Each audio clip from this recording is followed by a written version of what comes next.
The first sign that my quiet mountain retreat had been stolen wasn't a broken lock, but a police officer pointing a taser at my chest. It was a crisp Tuesday morning, the kind where the scent of pine is so thick you can almost taste it. I'd driven up from the city a full week ahead of my usual schedule, a rare break in my consulting work allowing for an extended escape. My shoulders, perpetually tensed from hunching over data streams and network architecture diagrams, had just started to relax on the winding mountain road. I was imagining the hiss of the propane fireplace, a well-worn armchair, and a blissful week of absolute, unplugged silence. Instead, I was met with the high-pitched whine of a charged weapon and the stern, suspicious face of a local deputy. He was young, with the kind of rigid posture that suggested he was taking this all very, very seriously. Behind him, on the porch of my own cabin, stood a woman I'd unfortunately come to recognize. Her name was Carol, and her self-appointed title was President of the Mountain View Estates Homeowners Association. "That's him, officer," she screeched, her voice a grating intrusion on the morning calm. "That's the trespasser I called about, trying to break in, bold as brass." I stood there, car keys still in my hand, a bag of groceries on the gravel next to my foot, utterly bewildered. I'm Alex. For the last 15 years, my professional life has been lived in the digital ether. I'm a cybersecurity and digital forensics consultant. I find vulnerabilities in fortified systems, trace the ghosts of hackers through corporate servers, and build digital walls to keep people out. My entire career is about control, order, and understanding complex rule sets, which is precisely why, 3 years ago, I bought this cabin. It was my escape from rules, from systems, from the relentless logic of my job. I wanted a place governed only by the seasons and the rising of the sun. The irony of being locked out of my own sanctuary by a woman wielding a binder of petty regulations was not lost on me, even with a taser aimed at my sternum. I raised my hand slowly, my mind racing to process the absurdity. "Officer," I said, my voice steady despite the adrenaline dump, "there's a misunderstanding. This is my property." "My name is Alex Thorne. The deed is in my name. My driver's license, which is in my wallet, has this address listed." Carol scoffed, a sound like gravel being ground under a heel. "He's a liar. The property was declared abandoned. We have a new tenant. Brenda is inside right now, terrified." The mention of a new tenant sent a jolt through me, colder than the mountain air. Abandoned? I paid my mortgage on time every time. I paid my absurdly high HOA dues without complaint. I was here less than 4 months ago. The officer looked from me to her, his expression hardening. "Ma'am, you said he was breaking in." "He's saying he's the owner." Carol puffed out her chest, a maneuver designed to make her seem formidable, but only highlighted her resemblance to an angry robin. "He forfeited his rights." Article 7, Section B of the Covenants. Failure to provide a seasonal occupancy schedule. It's an abandonment clause. The association took remedial control of the property to protect its value. It's all perfectly legal. It was, of course, utter nonsense. A fabrication so brazen it was almost impressive. But in that moment, she had the upper hand. She was the known local authority figure. I was the outsider, the city guy. But what Carol, in her smug self-assurance, didn't know was that my entire career was built on dismantling arrogant, overconfident systems from the inside out. I didn't fight with fists or loud voices. I fought with data, with logic, and with the quiet, unassailable power of meticulously gathered evidence. She thought she was just dealing with some weekend homeowner she could easily railroad. She had no idea she'd just declared war on a man who finds and exploits weaknesses for a living. She just made my cabin, my place of peace, into a new project, and I always finish my projects. Have you ever had to deal with someone so convinced of their own authority that they completely ignore reality? It's a special kind of frustrating, isn't it? Stick around, because you're about to watch that authority get systematically and completely dismantled. The officer, Deputy Miller, according to his name tag, was clearly caught in the middle of a situation he wanted no part of. He lowered the taser but kept his hand near his sidearm, a sign that I hadn't yet been downgraded from a potential threat. "Sir, can I see your identification?" he asked, his tone now more weary than aggressive. I nodded slowly, carefully reaching for my back pocket. Of course. Wallet's in my right back pocket. I'm going to pull it out now. I produced my wallet and handed over my driver's license. He took it, his eyes flicking back and forth between the photo and my face, then down to the address. This does list the property address, he admitted, a hint of doubt creeping into his voice as he looked at Carol. She was ready for it. Forgeries are easy to get, officer. He's probably part of some sovereign citizen group. Brenda has a lease agreement, signed and notarized by the HOA board, a legal binding document. The door to my cabin opened, and a woman I'd never seen before peered out. She was probably in her late 50s, with a nervous, bird-like energy. This had to be Brenda. She clutched a piece of paper in her hand, like a holy relic. He's scaring me, Carol, she quavered, playing the part of the damsel in distress to perfection. He was trying to jimmy the lock when I heard him. This was a blatant lie. My hand hadn't gotten within 5 feet of the door. I'd just set my groceries down. That's not true, I stated, keeping my voice calm and factual. My key is right here. I held up the key to my cabin. There was no need to jimmy anything. Deputy Miller sighed, rubbing the bridge of his nose. Okay, let's all just calm down. Ma'am, he said to Brenda. Can I see that lease agreement? She scurried over and handed it to him. He unfolded the paper and began to read. I caught a glimpse of it. It was dressed up with the HOA logo and looked superficially official. To a casual observer, it might even seem legitimate. This was more organized than I thought. This wasn't just a simple case of squatting. This was a premeditated act, complete with falsified documents. Carol was using the color of her authority as HOA president to literally give my house away. My mind, trained to see patterns and protocols, started to spin. This wasn't just about an overzealous HOA president. This was conspiracy. This was fraud. Officer, I said, that document is fraudulent. I am the sole owner of this property. There is no mortgage company. I own it outright. The deed is on file with the county registrar's office, which you can verify. I have never authorized any lease, nor have I ever been notified of any abandonment or violation. I tried to appeal to his sense of procedure. This is a civil matter that seems to have criminal undertones. Forgery, for a start, Carol erupted. How dare you? We are the duly elected board. We are protecting this community from derelict properties. You abandoned it. Deputy Miller held up a hand, silencing her. He looked from the lease to my ID and back to me. Look, Mr. Thorne, right now what I have is a dispute. You say you own it, and you have an ID. She says you abandoned it, and she has a signed lease for this other woman. I can't kick her out without a court order, and I can't arrest you for trespassing on a property that your ID says is yours. This is a civil issue. You need to take this up with your HOA or get a lawyer and go through the eviction process.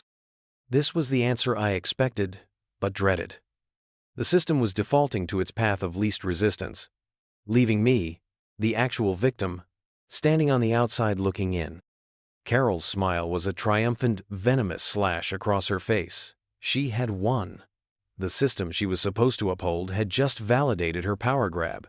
You heard the officer, she said to me, her voice dripping with condescension. You need to leave the premises. You are disturbing our legal tenant. If you come back, we will have you arrested for harassment. I stared at my own front door, at the strange woman peeking out from behind it, at the smug tyrant standing on my porch, and I felt a cold, sharp anger crystallize in my chest. This was the moment of failed resolution. My reasonable, logical approach had hit a wall of bureaucratic inertia and malicious intent. But as I picked up my bag of groceries and walked back to my car, defeated for the moment, I wasn't thinking about lawyers or eviction notices. I was thinking about vulnerabilities.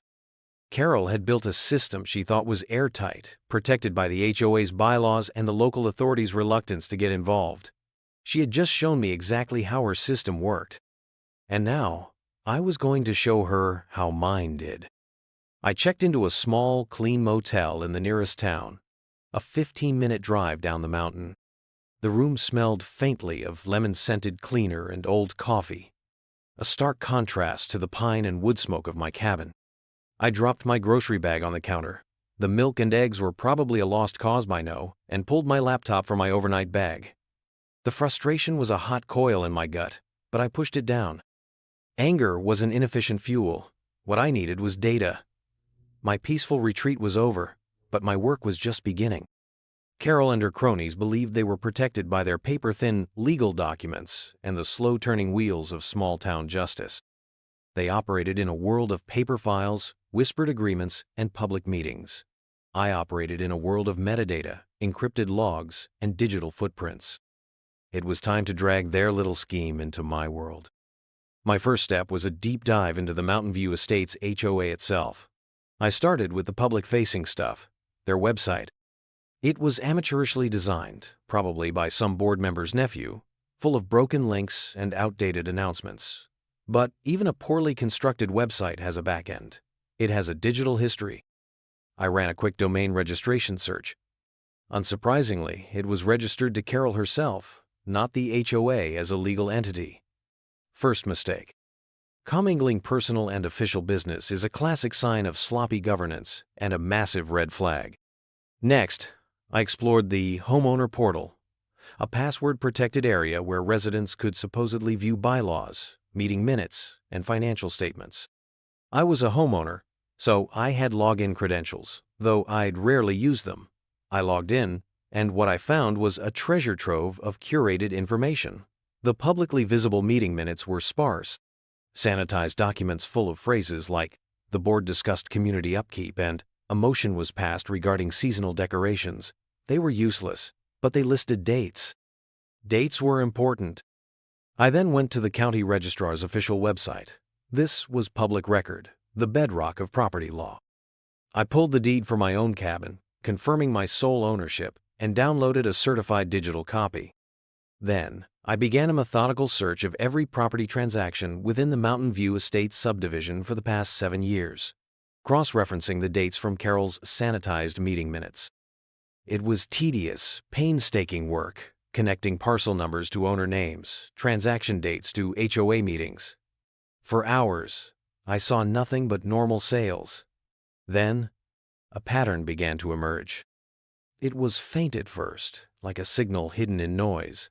A property owned by an elderly couple from Florida who only visited in the summer. A sudden lien filed by the HOA for landscaping violations. A few months later, a foreclosure sale. The buyer?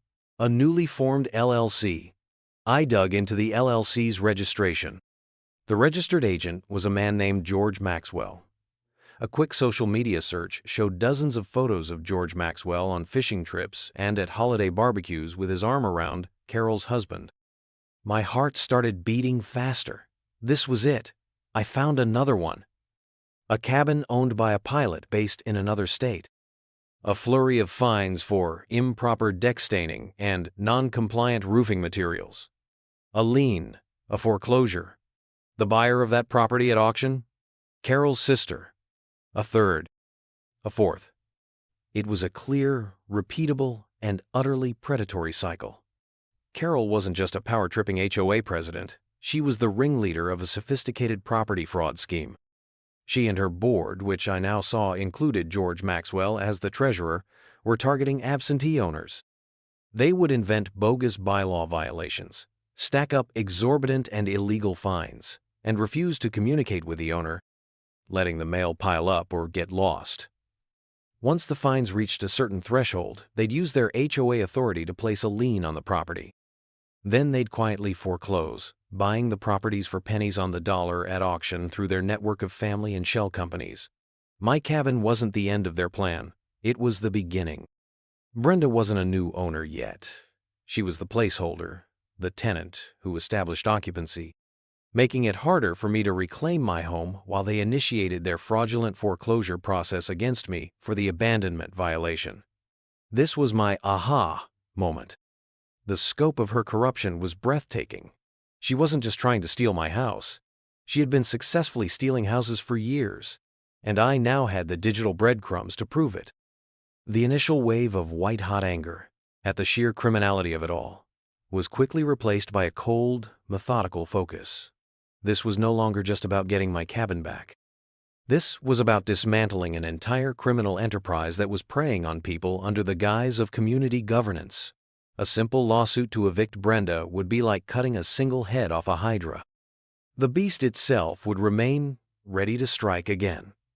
My plan had to be comprehensive, surgical, and final. It needed to not only restore my property but also expose Carol, protect her past and future victims, and salt the earth so that nothing like this could ever grow here again. I sat back in the lumpy motel chair and began to outline the strategy, my laptop screen glowing in the dim room.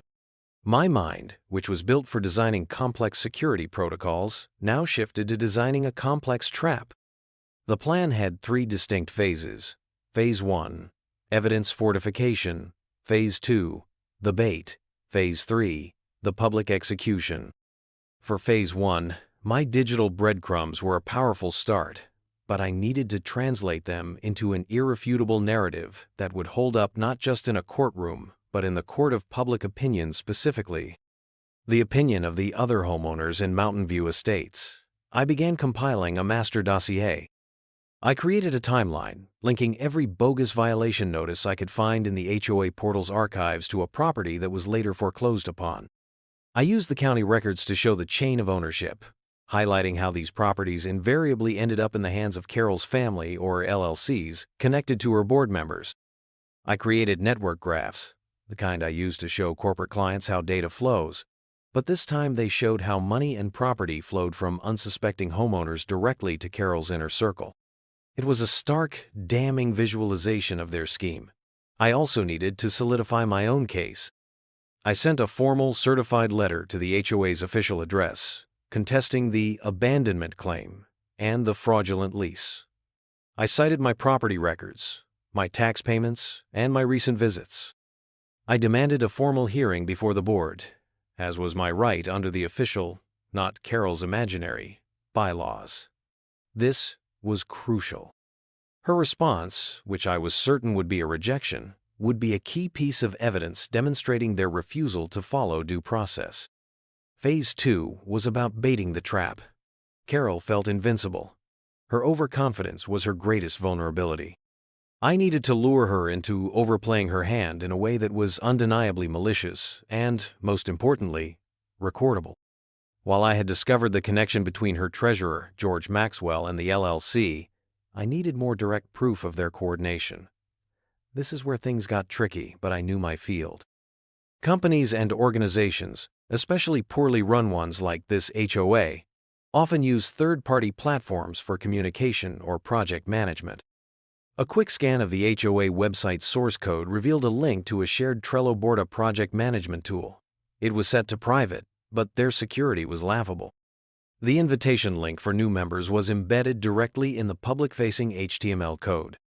I created a dummy email address and, with a few clicks, I was in, with read-only access to their entire operational planning board. It was a goldmine. There were cards titled The Thorn Property, with checklists that included Draft Lease for B, Send Abandonment Notice, and Initiate Lien Process. There were conversations between Carol and George Maxwell discussing how to phrase the rejection of my appeal to make it look legal. They were documenting their own conspiracy in real time. I began taking meticulous, time-stamped screenshots of everything. While all this was happening, Carol, completely oblivious, was escalating her attack on me. As predicted, my certified letter was returned unopened. A few days later, I received an email from the official HOA account. It was a formal notice of fines. A. 500 fine for property abandonment. A. 100 per day fine for unauthorized return to the property. And A. 10 fine for harassment of a legal tenant. The absurdity was breathtaking. She was fining me for trying to access my own home. This email was a gift. It was another official document, another piece of the puzzle, another nail for her own coffin. She thought she was burying me in paperwork and intimidation. In reality, she was just handing me the blueprints to her own destruction. Her arrogance was making my job almost too easy. As I built my case file, a thick digital folder overflowing with screenshots, property records, and corporate filings, I realized that while I could likely win a legal battle single-handedly, the victory would be hollow if the community itself remained fractured and afraid. Carol's power didn't just come from her fraudulent actions. It came from the apathy and intimidation of the other homeowners. To truly fix the problem, I needed to turn the community from a group of passive victims into an active force for change. I needed allies. The prompt had said they were optional, but in this case, they felt essential. A lone wolf can win a fight, but it takes a pack to change the territory. My search for allies began where my investigation had, in the data. I had the names of the previous owners of the properties Carol and her cronies had stolen. Finding them was my next priority. I started with the elderly couple from Florida, the first victims in my timeline. Their names were Marcus and Eleanor Vance. A search of public records databases led me to a new address in a retirement community near Sarasota. It was a long shot, but I picked up the phone. An elderly man with a frail but clear voice answered. I introduced myself, explained that I was a fellow property owner in Mountain View Estates, and gently broached the subject of their old cabin. At first, Marcus was guarded, defensive. "We lost that place years ago," he said, a note of old pain in his voice. "A misunderstanding about some yard work. It got out of hand." I told him it wasn't a misunderstanding. I told him I had evidence suggesting he and his wife were systematically targeted. There was a long silence on the other end of the line. Then, Eleanor got on the extension. "We tried to fight it," she said, her voice trembling with remembered frustration. "We sent letters, we called. They said they never got them. The fines just kept piling up. We couldn't afford a lawyer up there, and we couldn't make the drive anymore to fight in person. They took our cabin for less than $10,000 in fines. It was our dream place." I spent over an hour on the phone with them, listening to their story. It matched the pattern perfectly. Bogus violations, ignored communications, a swift and merciless foreclosure. By the end of the call, they were no longer just victims, they were my first allies. They eagerly agreed to write a detailed, notarized affidavit of their experience and to be available for a video call if needed. Their story was powerful and heartbreakingly sympathetic. Next, I tracked down the pilot whose cabin had been taken over improper deck staining. He was younger, angrier. He'd tried to sue, but the case got tangled in jurisdictional issues and became too expensive to pursue from across the country. He had emails, certified mail receipts, and a log of every unanswered phone call. "That woman, Carol, is a shark," he said. "She knew I was flying international routes and that my response times would be slow. She exploited it perfectly." He immediately agreed to join the cause, emailing me his entire file of evidence within the hour. My most important ally, however, I found living right there in Mountain View Estates, just a few doors down from my own cabin. While scanning local social media groups for mentions of the HOA, I found a series of angry but vague posts from a woman named Sarah. She was complaining about constant harassment from the board over the color of her children's swing set. The fines were piling up, and she was scared they were trying to force her and her husband out. She was my in. I contacted her through a private message, explaining that I was the owner of the abandoned cabin, and that I believed her situation was part of a larger, more sinister pattern. We agreed to meet at a coffee shop in town. Sarah was a sharp, no-nonsense ER nurse, and her husband, Ben, was a high school history teacher. They were exactly the kind of engaged, community-minded people Carol would see as a threat. They had suspected something was wrong for a while, but felt isolated and powerless. When I laid out my evidence, the network graphs, the property records, the screenshots from the Trello board, Sarah's eyes went wide. Ben just kept shaking his head, muttering, "Checks and balances. This is a failure of every basic principle of governance." They were in. Not only were they willing to be witnesses, but Ben, the history teacher, had a deep understanding of bylaws and parliamentary procedure, and Sarah, the nurse, knew nearly everyone in the community. They would be my eyes and ears on the ground. The lone wolf now had a pack. We had the elderly victims for sympathy, the angry pilot for corroboration, and a respected local family to rally the community. The stage was being set. Phase 2, baiting the trap, could now begin in earnest. With my allies on board, the plan became more robust. The centerpiece of the public execution would be the upcoming annual homeowners meeting. It was the one time a year Carol had to face the entire community, a forum she typically used to cement her power and railroad her agenda. This year, it would be her downfall. But first, I needed to ensure she walked onto that stage, fat, happy, and completely unaware of the ambush awaiting her. My communications with the HOA so far had been formal and legally precise. Now, I needed to change my tone. I needed to appear beaten. I sent another email, this time from my personal account, not a lawyer's. I crafted it to sound desperate, frustrated, and a little pathetic. I complained about the injustice, mentioned the financial strain of the motel and the ridiculous fines, and hinted that I was consulting with a small-town lawyer who was overwhelmed by the HOA's tactics. I wanted Carol to read it and picture me as a man on the ropes, flailing ineffectively. The bait was taken almost immediately. Carol herself replied, a rare and telling break from her usual practice of hiding behind generic HOA emails. Her tone was smug, dismissive, and dripping with schadenfreude. "Mr. Thorne," she wrote, "the association's position is final. Your failure to comply with the covenants has consequences. Perhaps in the future, you will take your responsibilities as a homeowner more seriously. The fines continue to accrue daily. We advise you to settle your account immediately to avoid further legal action, including a foreclosure lien." It was perfect. She had personally engaged, reinforcing her position in writing and confirming the very predatory process I was planning to expose. I saved a digital copy of the email and printed a hard copy for the dossier. Every communication from her was another thread in the net I was weaving. Meanwhile, my man on the inside, Ben, the history teacher, was doing some critical reconnaissance. The annual meeting was always held at the local community center. Ben found out that the center had a new projector and sound system, which the HOA had never used before. Carol preferred the low-tech authority of a simple podium. Ben, as a respected local teacher who occasionally used the center for school events, volunteered to help the HOA set up the AV equipment for the meeting. He framed it as a helpful gesture to make the meeting more professional. Carol, eager to have a flunky do the technical work, readily agreed.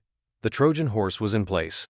We would have a projector, a screen, and a sound system under our control.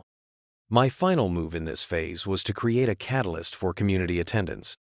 Normally, the annual HOA meeting was a sparsely attended affair, mostly populated by Carol's cronies and a few disgruntled residents who would complain to no effect. We needed a full house. Sarah, the ER nurse, took the lead. She started a subtle word-of-mouth campaign. She didn't mention me or my cabin. Instead, she focused on a universally unpopular issue, a proposed 50% hike in the annual HOA dues, a proposal we'd seen on Carol's private Trello board. Sarah spoke to her neighbors at the grocery store, at the school pickup line, at the post office. "Did you hear about the dues increase they're going to vote on at the meeting? 50%. Can you believe it?" The rumors spread like wildfire. Suddenly, the sleepy annual meeting became a must-attend event for dozens of homeowners who were suddenly very interested in the HOA's finances. Carol had no idea the crowd was being gathered for her public trial, not for a vote on dues. The bait was set, the trap was armed. All that was left was for the target to walk into it. The week leading up to the annual meeting was a blur of methodical preparation. The tension was a low hum beneath every action. I was living out of the motel room, which now looked more like a campaign headquarters or a conspiracy theorist's den. The walls were covered in printouts, network charts showing the flow of properties, timelines of Carol's scheme, and enlarged screenshots of the Trello board conversations. It was my physical dossier, a tangible representation of the digital case I had built. Every morning I would review it, refining the narrative, making sure every claim was backed by an undeniable piece of evidence. I was on the phone daily with my allies. Marcus and Eleanor, the couple from Florida, had sent their notarized affidavit via overnight mail. It was a heartbreaking, 4-page account of their ordeal. The pilot, whose name was David, had compiled his evidence into a clean digital folder and gave me written permission to present it. Ben, the history teacher, confirmed he had successfully tested the AV equipment at the community center. The projector was connected to a laptop that would be positioned discreetly at the side of the stage. He had loaded my presentation onto ITA simple, powerful slideshow that would guide the audience through the evidence. We had a remote clicker, which he would hand to me at the opportune moment. Sarah, meanwhile, reported that the buzz about the dues hike was reaching a fever pitch. People were angry. People were planning to attend the meeting who hadn't shown up in years. Carol, we learned through Sarah's neighborly chats, was thrilled. She interpreted the increased interest as a sign of her own importance and the community's engagement. In her mind, she was a leader rallying her constituents. Her arrogance was a shield, making her blind to the reality of the situation. 2 days before the meeting, Carol made her final critical mistake. As per the bylaws, the HOA board had to formally post the meeting agenda 48 hours in advance. Ben sent me a photo of the agenda pinned to the community bulletin board.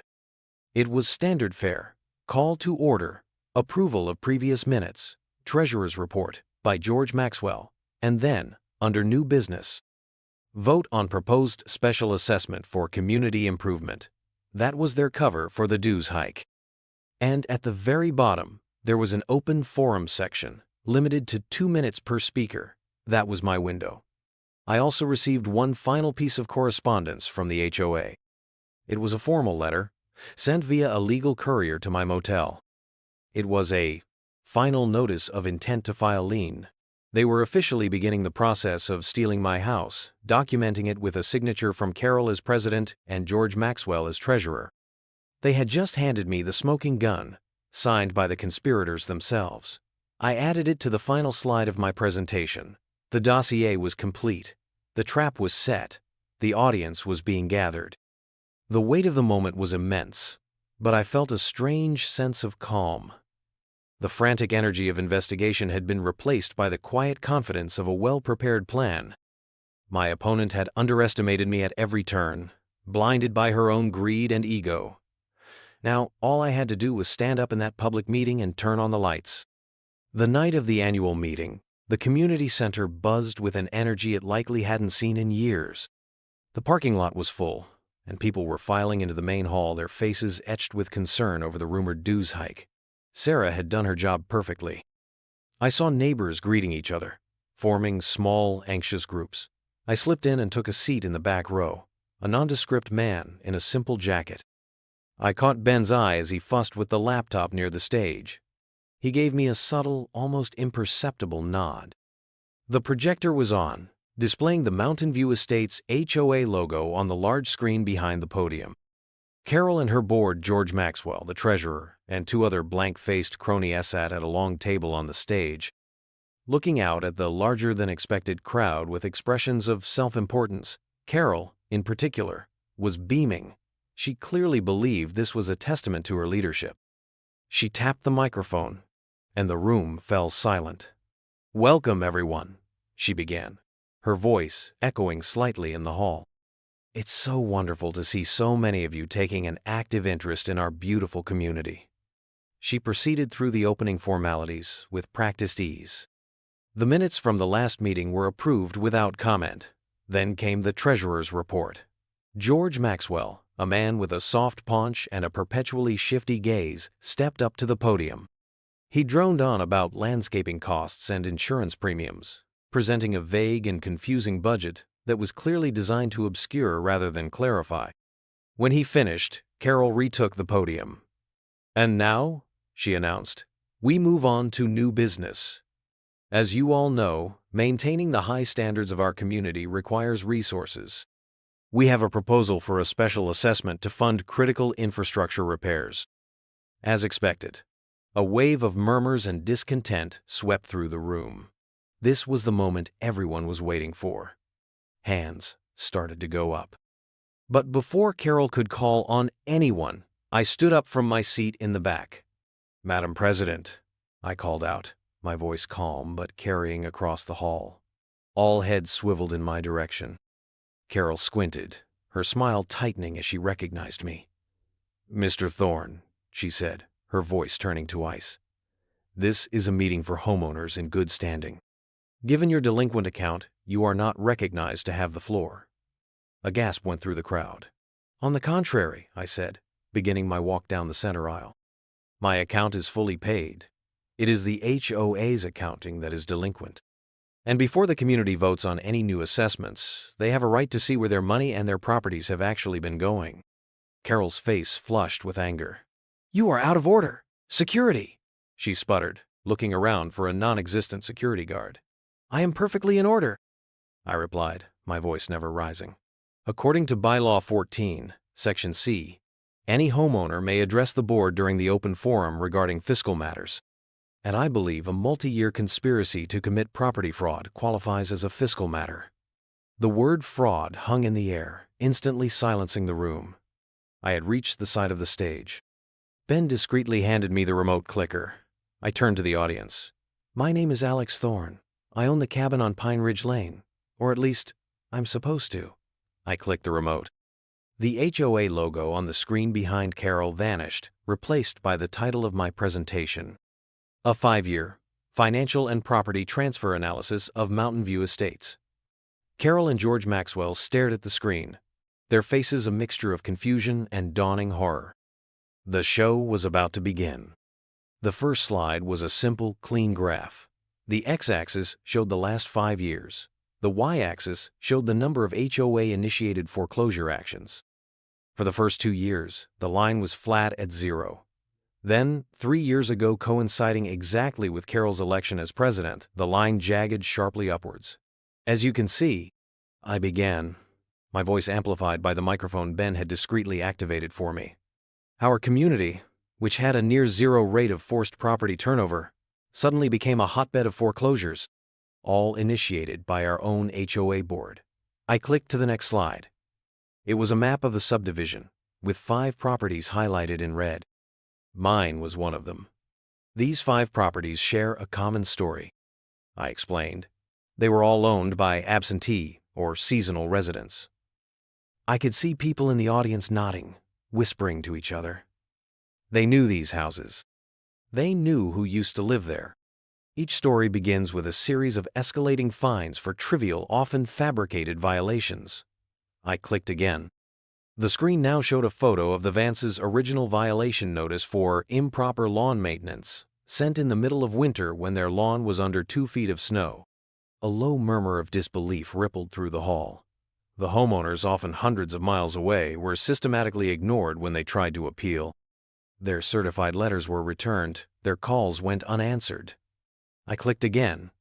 The affidavit from Marcus and Eleanor Vance filled the screen, their signatures clearly visible at the bottom. "This is a sworn statement from Marcus and Eleanor Vance, who lost their retirement cabin over this notice. They have agreed to speak to any law enforcement agency about their experience." Carol was on her feet now, her face pale. "This is slander. These are confidential records. You have no right." "I have every right," I countered calmly, "as these records are the product of a criminal conspiracy. A conspiracy that benefited you and your board directly." Click. The next slide was a corporate network chart. On one side were the 5 foreclosed properties. On the other, the new owners. Lines connected them, and at the center of the web, like a spider, was Carol. "Let's follow the money," I said. The Vance property, foreclosed on for 8-0 in fines, was purchased at auction by an LLC. That LLC is registered to your treasurer, George Maxwell. I pointed the clicker at George, who looked like he was about to be physically ill. "The pilot's property?" "Purchased by your own sister Carol. 2 others were purchased by a holding company owned by your husband. Every single property taken by this board ended up in the hands of your immediate family or your business partners." The room was dead silent now, every eye locked on the screen. Then shifting to stare at the horrified faces of Carol and George. "Which brings me to my own cabin," I said, my voice hardening. "The board claimed I abandoned it and installed a tenant named Brenda. I looked out into the crowd and saw Brenda trying to shrink into her seat. But there was no abandonment. There was only a plan to defraud, a plan you were all foolish enough to document." Click! The screen filled with screenshots from their private Trello board. There it was, for everyone to see. The card, "The Thorne Property," with the checklist items: draft lease for B, manufacture abandonment justification, and consult George Lien timing. There were direct comments from Carol to George. The audience gasped. It was undeniable. It was a confession. And, finally, I said, clicking to the last slide, when I formally contested your actions, this is the document you had delivered to my motel 2 days ago. The final notice of intent to file lien filled the screen, signed by both Carol and George. This isn't just a violation of bylaws. This is evidence of conspiracy to commit wire fraud, mail fraud, and grand theft. And this entire presentation, along with the source documents, has already been sent to the county sheriff's office and the state attorney general. Carol let out a strangled cry of rage and denial. Lies. All lies. He forged this. But her voice was drowned out by the eruption of outrage from the homeowners. Her power, built on a foundation of lies and intimidation, had just crumbled into dust in the space of 5 minutes. The immediate aftermath was pure chaos, but it was a chaos that signaled a profound and permanent shift in power. As the homeowners rose to their feet, shouting questions and accusations at the stage, Carol stood frozen for a second before grabbing the podium microphone. "This meeting is adjourned." "This is an illegal disruption," she shrieked, but her authority was gone. No one was listening.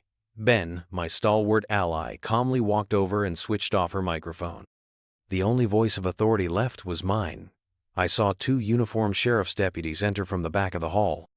I had called the non-emergency line before the meeting, informing them that I would be presenting evidence of felony fraud at a public gathering and that the situation might become volatile.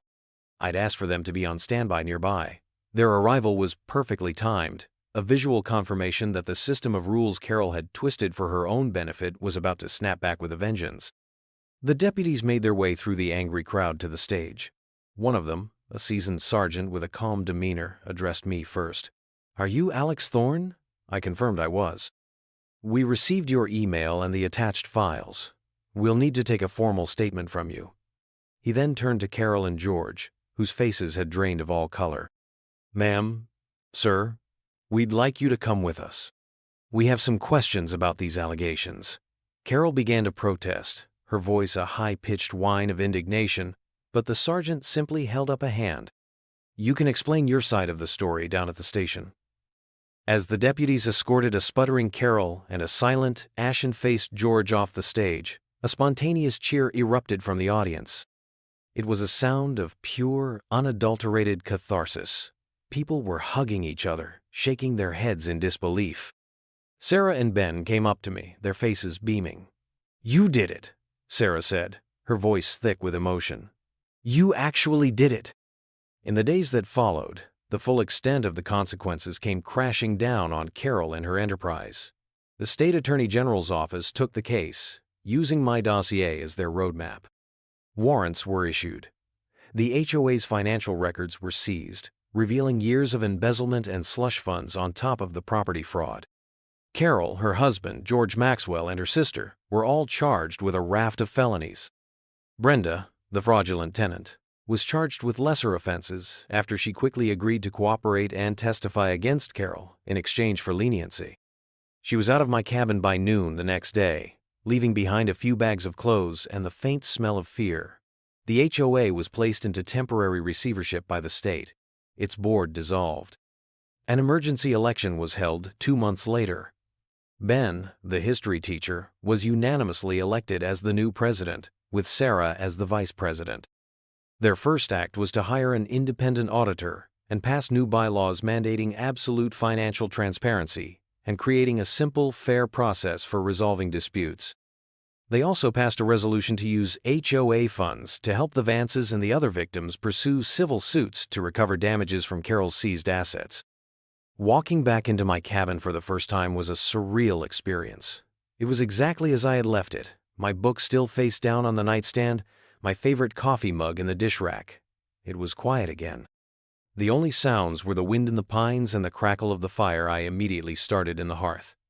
My sanctuary had been violated, but in the process of reclaiming it, something unexpected had happened. I had found a community, My initial desire for isolation had been replaced by a sense of connection to the decent, honest people who also called this mountain home. I had come here to escape the logic and order of my job, but it was precisely that logic and order that had allowed me to bring justice to a place that had been ruled by chaos and corruption. The moral of the story isn't just that bullies eventually get what's coming to them. It's that the skills you cultivate in your daily life, the things you are uniquely good at, can be more than just a way to make a living. They can be weapons for justice. They can be tools to protect the vulnerable. They can be the means by which you restore order to your own small corner of the world. What dormant skill do you have that could be used for something more? Think about it, because you never know when you'll be called upon to use it.